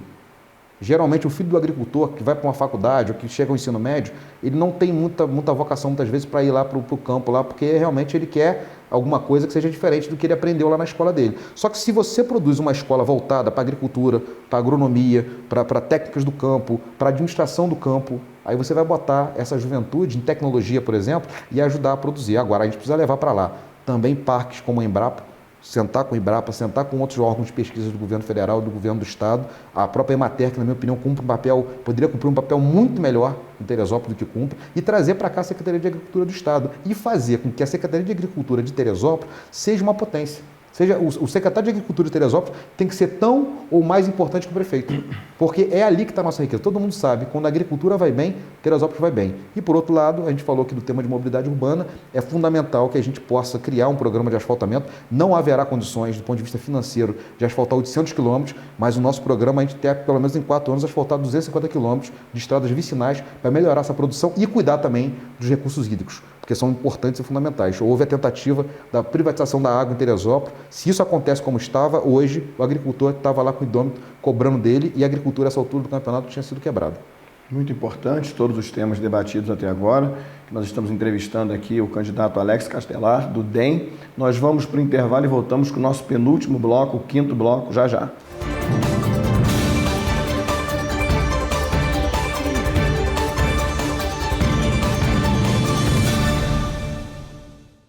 Olá, eu sou Edson Rodrigues, eu estou aqui para falar com você sobre a novidade da Barra, é a Reabilitar Físio. Sou proprietário dessa clínica, já está na cidade tem mais ou menos 9 anos e nós trouxemos aqui o mesmo projeto que nós temos no bairro de São Pedro, trouxemos agora aqui para a Barra do Imbuí para poder estar atendendo você e a sua família. Teremos aqui fonoaudiologia, psicologia, nutrição, fisioterapia, RPG e pilates.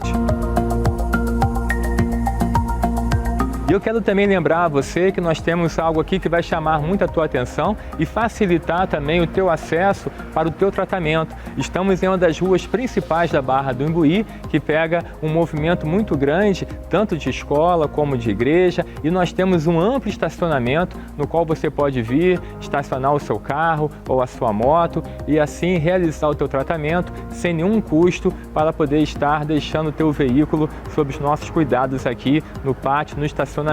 O acesso para a clínica, ele tem um acesso adequado também para pessoas que de repente têm dificuldade para se locomover, para cadeirantes. Então eu convido você para poder estar juntamente conosco aqui na Reabilitar Físio na Barra, realizando o seu tratamento. Eu espero você aqui na Reabilitar Físio da Barra, de 8 horas da manhã até as 6 horas da tarde. Estamos aqui para que você possa conhecer o nosso espaço e receber você com todo o carinho e atenção que você merece. Nós estamos localizados na rua Manuel Dias, número 121, é a rua onde ficam as escolas Sena e Betesda, antes um pouquinho do campo de futebol do Barra Limpa. Eu aguardo você para que você possa nos conhecer e assim, quem sabe, nós teremos aí a oportunidade de estar cuidando de você e da sua saúde com o maior carinho e maior atenção. Muito obrigado, eu te espero.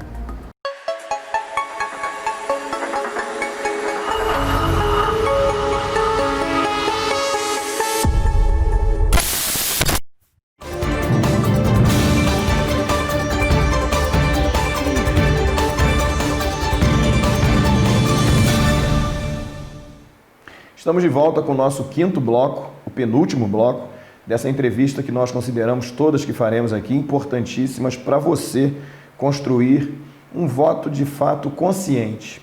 Durante todo o tempo que nós estivemos aqui realizando outros programas, nós sempre pontuamos isso, que você deve buscar informação, não votar por boataria, muito menos por fake news, mas que você deve buscar informação. E nós estamos tratando aqui de temas importantíssimos, vamos para um tema agora também que eu considero fundamental para essa cidade, uma vez que é dito recorrente na cidade que o funcionalismo público, a prefeitura, é a maior fonte de empregos dessa cidade. O maior número de empregados, de pessoas com emprego ou empregados estão dentro da prefeitura no funcionalismo público.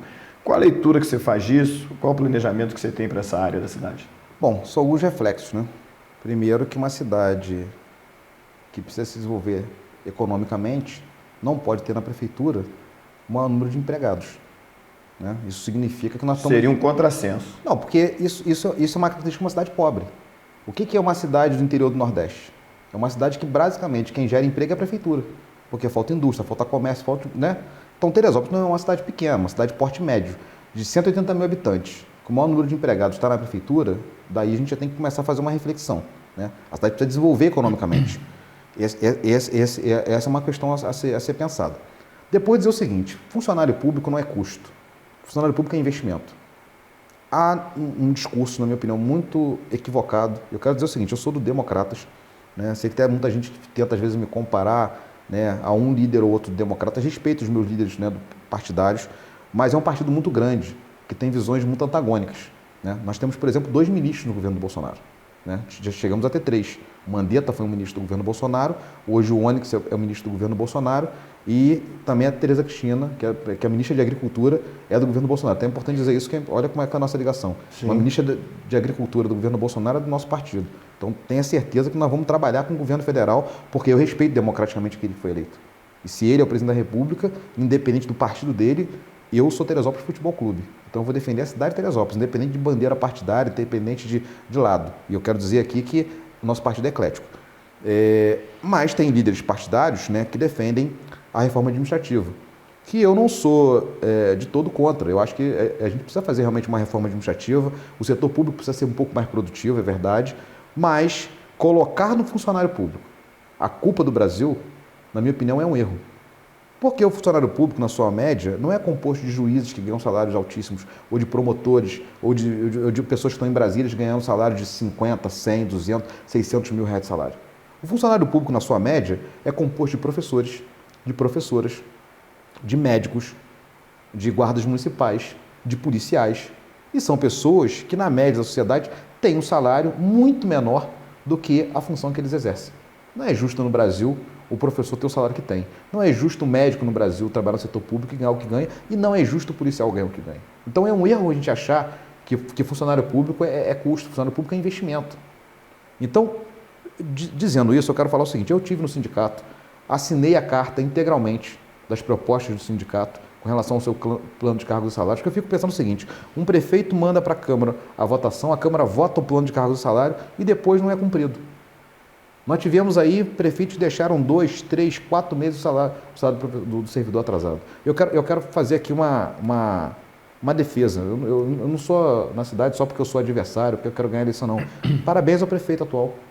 Parabéns ao prefeito atual com relação ao funcionário público que colocou o salário em dia. Em que pese ser obrigação, o senhor teve responsabilidade.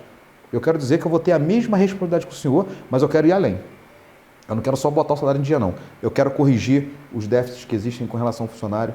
Eu quero voltar com os planos que eles já tiveram, por exemplo, o plano de saúde, que eles ficaram pelo meio do caminho. Tem uma série de benefícios dos funcionários que foram retirados deles. A questão do consignado. Eu vou criar um fundo garantidor e vou acabar com a farra de consignado.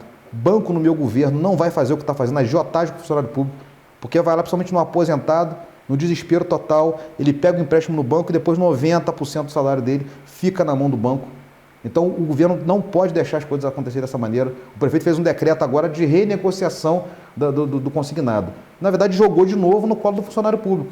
Ele está pagando porque ele ficou meses e meses com o salário atrasado, teve que sobreviver com isso, na hora que ele ganha o salário dele, bota na conta, o salário fica no consignado. E banco no Brasil, infelizmente, é a agiotagem oficial. Cobrar as taxas de juros que o Brasil cobra é um absurdo. Nós temos hoje, há quanto tempo a nossa taxa Selic não cresce no Brasil? O nosso juro no Brasil tem caído, mas o juro do banco sobe absurdamente, cartão de crédito é um absurdo, cheque consignado é um absurdo, e quando a gente fala de consignado, os juros do consignado são maiores do que às vezes no cheque especial, sendo que é um dinheiro garantido que todo mês o banco vai ter.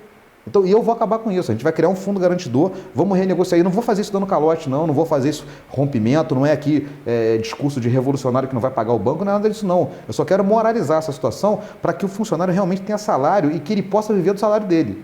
Por outro lado, eu quero dizer que a gente precisa voltar a incentivar o funcionário público. O funcionário está sem motivação, sem incentivo, muitas vezes trabalhando em lugares que, sabe, com pouquíssimas condições, porque não é só salário. Salário é fundamental, mas é também a estrutura de trabalho. Entra na prefeitura, por exemplo, e vê as estruturas que tem lá, funcionais. Os computadores, as salas onde trabalham, os recursos que tem. Quantos funcionários não tiram dinheiro do bolso? Quantos professores não tiram dinheiro do bolso, muitas vezes, para rodar a xerox, porque na escola não tem? Então isso nós temos que pensar realmente e entender que é possível sim construir uma nova situação para o funcionário público, levando em consideração que ele é o maior patrimônio que uma cidade pode ter. Então pode ter certeza de uma coisa: eu usei a saúde pública, eu usei a escola pública e eu tenho o maior respeito do mundo pelos professores, eu tenho o maior respeito do mundo pelos médicos e tenho o maior respeito do mundo por todos aqueles que estão trabalhando, inclusive os da ponta. Os que estão lá como gari, os que estão lá quebrando lá a calçada para poder construir alguma coisa, né, de infraestrutura para a cidade, com situações muito difíceis. Aqueles que estão no pote hoje, um programa que está totalmente desviado de função, que paga mal as pessoas, sabe, que subutiliza as pessoas e que muitas vezes é cabide de emprego. Isso no meu governo vai acabar. E também vamos acabar com essa coisa de indicação política simplesmente porque é amigo, tem que ter qualificação. Para ocupar cargo técnico tem que ter qualificação. Nós vamos agora para outro tema também, ainda nesse nosso penúltimo bloco, Alex, que fala a respeito das finanças públicas. Teresópolis também sofreu durante muito tempo, até em função de vários prefeitos que não terminaram seus mandatos, e é um tema específico, importante para a cidade se estabelecer, até poder olhar para frente. Qual a sua perspectiva aí dentro das finanças públicas do nosso município? Estamos interligados nos dois temas. Sim. Né? Por exemplo, Teresópolis tem hoje 22 secretarias. Você tem noção, Nova Iguaçu, eu estou falando Nova Iguaçu, parece que, pô, mas o cara é prefeito de Teresópolis, estou falando porque foi uma cidade onde eu fui secretário. Tem 15 secretarias. Uma cidade tem 3 vezes a arrecadação, tem 1,5 bilhão de arrecadação, Teresópolis tem 500 e poucos milhões, 540 milhões aproximadamente de arrecadação, lá tem 15 secretários. O secretário de Nova Iguaçu, eu estive lá em Nova Iguaçu, ganha líquido R$8.000, bruto 10 mil. O secretário de Teresópolis ganha R$13 mil de salário. Então, alguma coisa está errada. Você não pode ter secretário numa cidade com muito mais riqueza econômica do que Teresópolis ganhando menos. Aliás, você não pode ter secretário em Teresópolis ganhando mais do que secretários em municípios como Nova Iguaçu ou como Niterói, por exemplo. Isso é uma coisa que está fora da lógica. Então, assim, a gente sabe, por exemplo, que os cargos comissionados, do ponto de vista da folha de pagamento, não tem um impacto tão grande quanto aqueles que são concursados, né? O impacto é muito menor. Mas existe uma questão da moralidade nesse jogo. A gente não pode criar uma prefeitura onde existam 800 cargos comissionados e não exista critérios para ocupação. Que você tenha mais 1000 cargos no pote e não tenha critério, porque isso é recurso público. Você não pode pagar, como a gente já viu aí algumas vezes, né, 200 mil reais para guardar carro da educação, onde a cidade, nesse momento, é a dona da Sudantex, de uma parte do terreno da Sudantex pertence à cidade. Então, se a gente quisesse hoje guardar carro da educação, o terreno da Sudantex está à disposição. Tenho certeza que muitos empresários iam dispor dos seus terrenos para colocar os carros, e o município deve ter terreno em um monte de lugar para poder guardar carro. Então, assim, nós temos que fechar a torneira do gasto público. Nós estamos botando dinheiro fora em coisas que não são necessárias, para que a gente possa sobrar dinheiro exatamente para investir na cidade. A cidade, nos últimos 2 anos, não botou R$1 em investimento em infraestrutura. Apesar das críticas que faço aqui, não é crítica pessoal, é crítica do ponto de vista de projeto político, de projeto de governo.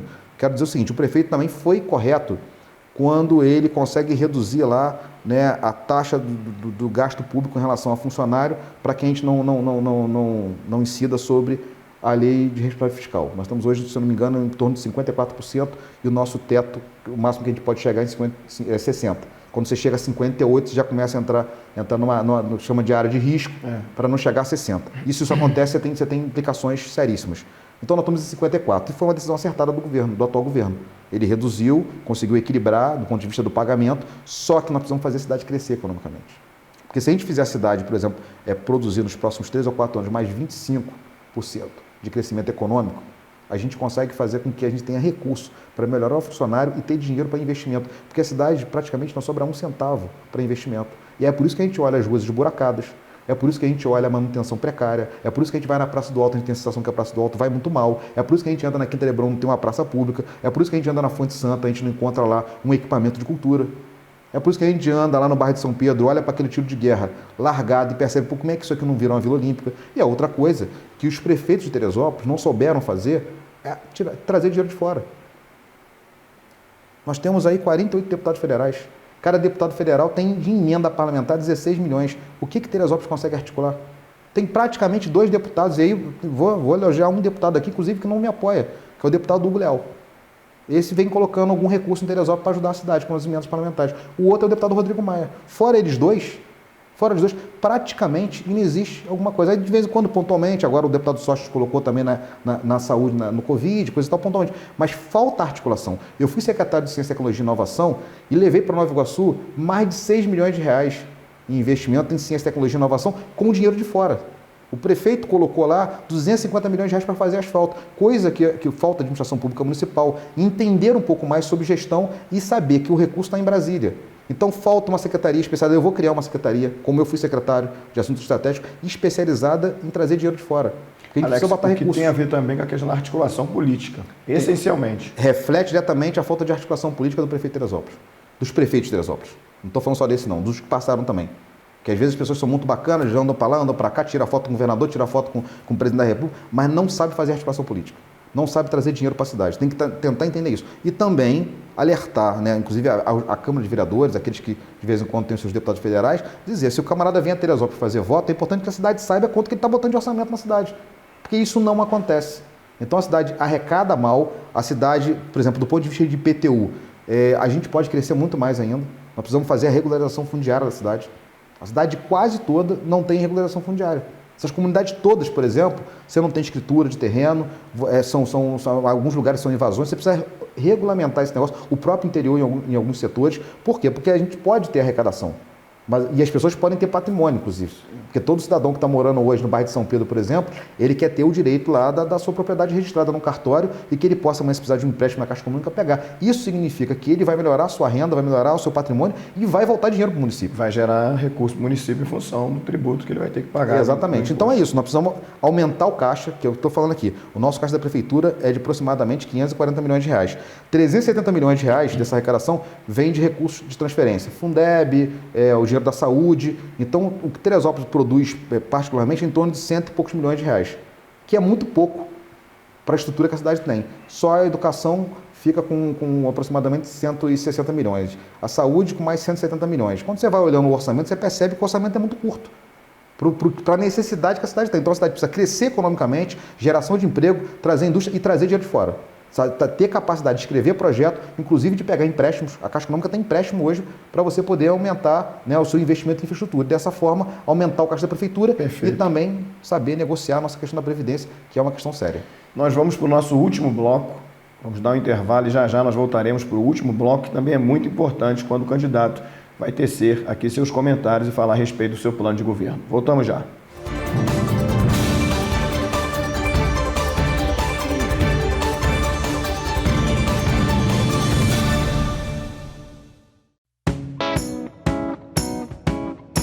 A Piso Show apresenta o que há de melhor em pisos, acabamentos, metais e porcelanatos. Temos sempre os mais recentes lançamentos das fábricas.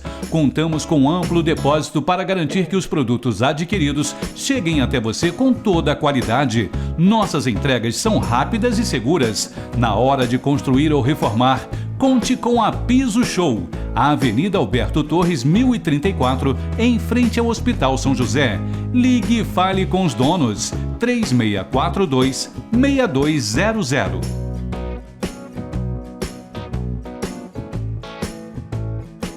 Conheça o Instituto Beneficente Trabalhando por Vidas da Igreja Batista Monte Hermon. Ligue para 2741-2710 e saiba mais sobre os nossos atendimentos gratuitos. Instituto Beneficente Trabalhando por Vidas. Rua Luís Nogueira Júnior, número 100, no bairro de São Pedro, no Templo Antigo da Igreja Batista Monte Hermon.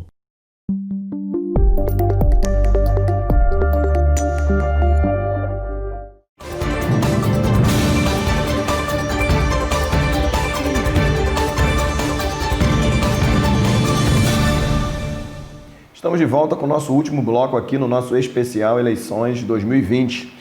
Eu considero esse bloco também fundamental porque o candidato, durante aqui os 6 blocos em que ele teve a oportunidade de responder sobre os temas, 5 blocos que ele teve a oportunidade de responder sobre temas específicos, agora é o momento, Alex, de você tratar aqui um pouquinho do teu plano de governo, mostrar para o eleitor, né, aquilo que você pretende fazer de uma maneira mais abrangente, e nós vamos aqui conversando um pouquinho sobre isso. Pastor, primeiro eu quero dizer o seguinte, é importante a gente entender o que é Teresópolis. O que significa essa cidade? Essa cidade já foi uma das cidades mais importantes do Brasil do ponto de vista social. Ninguém no Brasil que tivesse recurso financeiro, status políticos, status empresarial, né, estaria bem se não morasse em Teresópolis. A ponto de um ex-governador como Faria Lima ter tido casa e morada que se aposentou e veio para cá. O Geisel, que foi o mais importante dos presidentes da era militar, na década de 60, que foi responsável, né, e liderou a questão, por exemplo, da ponte Rio-Niterói, que liderou a questão da construção da elétrica de Itaipu, o cara mais importante do ponto de vista desenvolvimentista daquele grupo de militares, não estou dizendo aqui que concorde com a ditadura militar, não. Antes que alguns aí venham dizer, não, Alex agora defende a ditadura militar. Não é disso que eu estou dizendo, não. Estou falando que esse camarada, que foi um cara importante... No contexto do governo militar, esse camarada se aposentou e veio para Teresópolis. Morava ali na Barra, né? Naquela região ali da Barra. Então é o seguinte, e a família Guini, que aí dispensa apresentações, né? Os mais jovens talvez que estejam assistindo. Quem é a família Guini? A família Guini nada mais foi do que aqueles que construíram o Copacabana Palace, a casa do atual governador, que é o Palácio do Laranjeira, no Rio de Janeiro, era a residência da família Guini. E a família Guini olhou para a região serrana e percebeu o seguinte, Petrópolis é uma espécie de Paris. Está consolidada. Teresópolis vai ser a Versalhes. Que foi assim que o rei da França pensou. Olhou para Paris e falou, Paris está consolidada, eu quero agora construir a Versalhes. Então Teresópolis foi, na década de 20, 30, 40, né, a grande Versalhes. Eles vieram para cá, construíram a Granja Comari. A Granja Comari era propriedade da família Guini, o Golf Club em Teresópolis, o Carramanchão da Granja Guarani, feito pela família Guini. Enfim, essa cidade foi muito suntuosa. A ponto de Gramado, todo mundo hoje conhece, Gramado é o segundo destino turístico do Brasil, só perde para a cidade do Rio de Janeiro. Gramado tem 40 mil habitantes e bota mais de 1 milhão de turistas por ano. E Gramado como se deu? A época lá, que estavam pensando que cidades iriam construir, que destino iam montar, como é que ia fazer riqueza naquela região, vieram a Teresópolis estudar Teresópolis. Pegaram daqui o nosso Festival Internacional de Cinema. E hoje Gramado é a potência que é. E com todo o respeito que tem a Gramado, Gramado é praticamente uma cidade cinematográfica. Ela foi construída e moldada para ser essa cidade turística. E Teresópolis vem, principalmente da década de 70 para cá, perdendo esse espaço. Perdendo espaço como importância política, perdendo seu espaço de importância econômica, perdendo seu espaço de importância turística. E se mantém ainda, pela vocação de trabalho do nosso povo. Se a gente tem turismo aqui é porque os hotéis, as pousadas, é feito por empreendedores, desbravadores, que apesar de tudo e contra todos, colocaram o nosso turismo de pé. Se a agricultura existe, é porque os homens e mulheres do campo trabalham debaixo de sol, debaixo de chuva, para construir o maior PIB agrícola do estado de Janeiro. Se a gente tem essa cidade ainda maravilhosa, que tem uma água com seu nome, uma grande indústria como a Bebidas Comaria, e eu respeito, e eu quero dizer que são empresários que não me apoiam, não estão investindo na minha campanha, estão inclusive na campanha do atual prefeito, mas eu respeito. São pessoas que construíram uma trajetória. Se falar da família Rodrigues aí, o Mozazinho e a família toda, que saíram do zero a construir um império que dá emprego para muita gente na cidade, a gente tem que respeitar. O Ladimir, dono da Alterdata, com o sócio dele lá, montou a maior empresa de informática do estado, a 6ª maior empresa do Brasil. Então, assim, perceba, em Teresópolis, nada que se faz quando se tem vocação é pequeno. Tudo aqui é muito grandioso. Tudo aqui é muito grandioso. Teresópolis, às vezes, com a sua fala, me parece uma espécie de Brasil minimizado. Porque tem muito potencial, tem muita riqueza na agricultura, na cultura, no esporte, mas talvez não seja tão bem utilizado. Eu não estou falando isso nem na questão política atual, estou falando de modo geral, porque você está fazendo uma leitura aí de décadas anteriores. E é exatamente isso que eu estou falando. E quando a gente olha para o Brasil, o que é o Brasil? Um país de grandes riquezas, onde as pessoas passam fome. Isso é Teresópolis. Isso é Teresópolis. Teresópolis, eu sou candidato, né, trazendo uma visão exatamente das categorias que vêm de baixo. Por quê? Porque eu fui criado na beira-linha. Minha mãe foi empregada doméstica, meu pai foi porteiro. Como eu disse, eu estudei na escola. Eu entrei na escola com 9 anos de idade.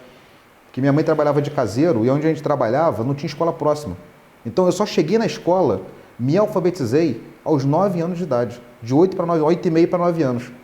Então, assim, eu vi a Feira do Alto crescer, porque minha mãe foi fundadora da Feira do Alto. A gente vendia roupa na Feira do Alto quando não existia a Feira do Alto. Eu vejo hoje 700 expositores. O entorno da Feira do Alto, hoje você tem 2 shoppings, restaurante bacana, churrascaria, né? A própria Granja Comari, que veio depois da Feira do Alto. Tudo isso desenvolveu o Alto todo. Hoje, essa potência econômica e turística que é o bairro do Alto, por conta da Feira do Alto. Mas quando você olha para quem trabalha na Feira do Alto, as dificuldades são gigantescas. Gigantescas. Eles não têm incentivo para absolutamente nada, eles não têm crédito para microempresários, eles na pandemia ficaram com tudo fechado. Agora eu passei final de semana passado na Feira do Alto. Poxa, você fica olhando lá as pessoas de 65 anos sendo proibidas de trabalhar por causa do Covid. Eu acho que existem maneiras de se tratar essas coisas todas, né, preservando a saúde de todo mundo, mas tentando entender que a gente não pode simplesmente excluir as pessoas e falar simplesmente fique em casa sem dar a elas uma alternativa concreta. Então, eu digo o seguinte, as pessoas que nunca usaram o transporte público, que nunca usaram a escola, que nunca tiveram, né, que passar por uma fila de hospital, entrar numa UPA e saber que muitas vezes, até quando você consegue ser atendido, às vezes você não consegue o remédio. Isso é muito dramático. E são poucos os filhos que saem dessas condições e conseguem avançar. Eu fui secretário de Educação numa cidade de quase 1 milhão de habitantes. Talvez o único aluno de uma escola pública no Brasil inteiro, eu não vou dizer que sou o único, porque obviamente outros devem ser, mas pouquíssimos, estudaram na escola pública a vida inteira e conseguiram chegar a um cargo como esse de secretário de Educação, que talvez seja o cargo mais importante até do que o prefeito. Porque é quem lida com o futuro de uma cidade.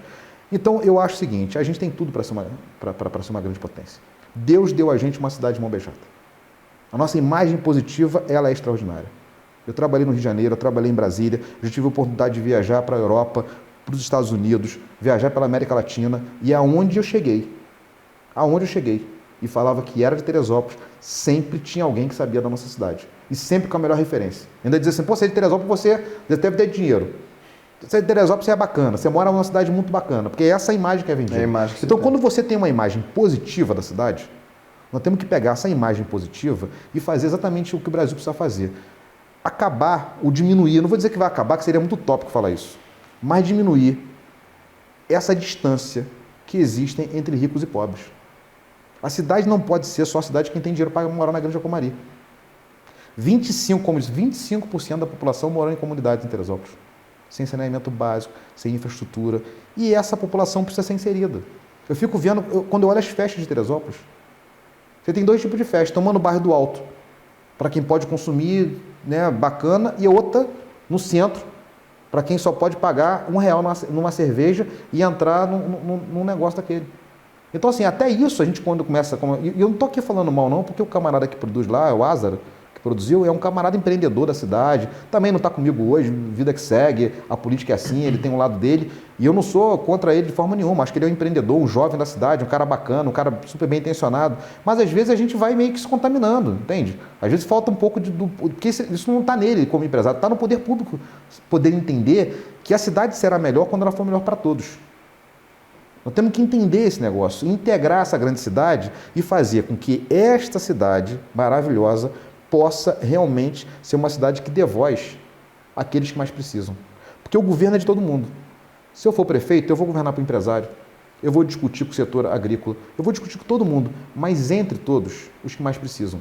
Então, a cidade desse tamanho não pode ter uma prefeitura, por exemplo, centralizada só na várzea.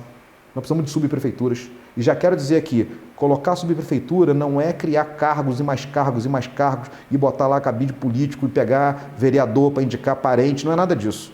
Nós temos 800 cargos comissionados, 22 secretarias. Eu vou reduzir essas 22 secretarias para no máximo 15. Para no máximo 15. E através dessa redução, você consegue estruturar, porque coisas básicas. O subprefeito não precisa ter 10 assessores, não. É ele trabalhando lá, mais um assessor e ponto final. E a partir disso, os secretários do prefeito despachando. Estando lá no dia a dia. Porque se o prefeito estiver na Quinta Leblon um dia, depois na Fonte Santa no outro, depois ele sai dali e vai para a Barra, depois ele vai para o interior, ele começa a entender o que a população está falando. Então você entende que mesmo a cidade que não é geograficamente tão grande quanto Nova Iguaçu, por exemplo, ela ainda assim tem necessidade das subprefeituras? Não, na verdade a cidade geograficamente é gigantesca. Ela não tem densidade populacional como Niterói. Por exemplo, Niterói tem 400 mil habitantes, mas nós somos 4 vezes maior territorialmente que Niterói. Daqui do centro de Teresópolis a Friburgo é quase a distância do centro ao Rio de Janeiro. E aí, então, dentro dessa perspectiva, há necessidade das subprefeituras. Você tem que ocupar o território. A política pública tem que estar no território. E como fazer isso sem aumentar o que nós já tratamos aqui com relação à questão até mesmo do funcionalismo público e dos recursos? Pastor, a gente precisa fazer uma reforma administrativa. Eu estou dizendo para o senhor, nós temos 800 cargos comissionados, 22 secretarias. Sim. Dentro desse espaço, tem espaço para você reformular. Agora, vagabundo não fica no meu governo, gente que não trabalha não se encosta. Eu não vou botar gente no pote para poder ganhar a voto da Câmara de Vereadores. Eu vou ter a melhor relação possível com o Legislativo. O pote que é tão discutido. Porque foi um programa social criado, né, para pessoas em vulnerabilidade social e ele foi desviado de função. E também é um absurdo colocar, por exemplo, tem gente trabalhando hoje de merendeira no pote. Não tem 13º, não tem férias. É justo isso? Não tem vale transporte? Então essa vulnerabilidade que tentaram combater com o pote não é combatido. Em parte foi, mas a outra parte foi partidarizada, foi politizada, foi dado cargo para gente que não precisava trabalhar. Tem histórias aí e mais história de gente que está fazendo medicina aí, botando filho em pote. Então assim, isso tem que ser moralizado, tem que ter critério. Qual o critério para sentar no pote? Tem que ter um critério objetivo. Se o atual prefeito diz que é gestor, que é o cara da ética, da transparência, e algumas coisas nós precisamos discutir, por exemplo, fazer o plano de governo foi muito difícil. Você não tem informação da cidade. Você entra no site da prefeitura, você não acha. Entra agora no site da prefeitura e procura saber lá, Plano Municipal de Educação. Você não encontra no site da prefeitura. Procura saber o orçamento público da prefeitura. Quanto gasto, como é que... É muito difícil. Tem um portal da transparência que é o penúltimo colocado no estado do Rio de Janeiro. E eu coordenei um portal da transparência que é o primeiro colocado do Brasil. Tem a nota máxima no Ministério Público Federal. E uma das 5 maiores notas no estado do Rio de Janeiro. Nós temos aqui o penúltimo, porque você não tem dado para fazer política pública. Então isso tem que mudar. E mais, pastor, eu tenho certeza do seguinte, existe uma polarização, o lado A e o lado B. Então eu digo o seguinte, tem gente querendo outro caminho. E o caminho é o lado C. Você se coloca como essa terceira via? Uma terceira via do lado C. Então o lado A e o lado B, eu sou o lado C, eu sou o Castelar. Alex Castelar, filho de uma comunidade que ousou mudar essa cidade, que foi líder estudantil, que liderou o mais importante movimento jovem dessa cidade pela conquista do passe livre, que montou um pré-vestibular quando tinha 17 anos de idade, aprovou o primeiro colocado na Universidade Federal do Rio de Janeiro, que é o professor Fernando Vilar, hoje doutorado, várias pessoas que estão na nossa cidade metropolitana, o atual presidente da OAB, o Rodrigo, foi presidente do nosso pré-vestibular. Então assim, nós conseguimos muito antes de entrar para a política, muito antes de ter política partidária. Então foi possível, que saiu dessa cidade e conseguiu fazer sucesso e ser respeitado fora da nossa cidade. Então é nome de tudo isso, dessa história, dessa trajetória, que eu coloco meu nome nessa cidade para disputar essa eleição, se Deus quiser, e o povo assim determinar, estaremos lá dia 1º. Obrigado, Alex, pela participação. Obrigado você que nos assistiu até agora. Com certeza você ficou com bastante material para pensar, se conscientizar. Acompanhe as nossas programações, porque nós teremos as outras entrevistas sempre passando aqui, assim também como nas redes sociais. Que Deus nos abençoe em tudo e sempre.